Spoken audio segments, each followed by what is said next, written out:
All right, so the reason you're probably watching this video is because you're wondering the difference between a salad fork and a dinner fork, and you're probably either going to a fancy event or you're trying to host an event and you want to have the right etiquette. So we're going to do this really fast so you don't get super embarrassed.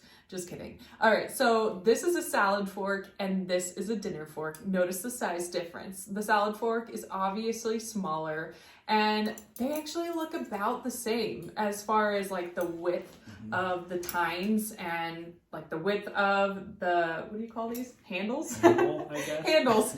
This one's just shorter. Now, with the inception of these two forks, they were actually done like this for a reason, but now there's not too much of a difference.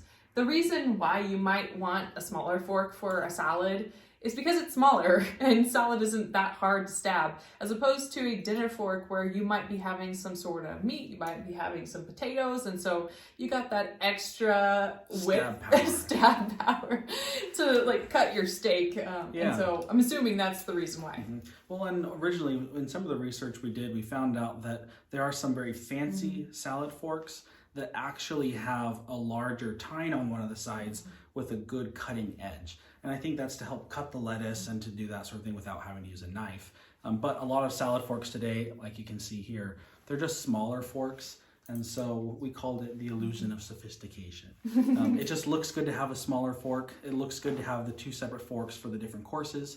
But generally speaking, if you're at a fancier dinner and you're not sure what utensil to use when, just work from the outside in.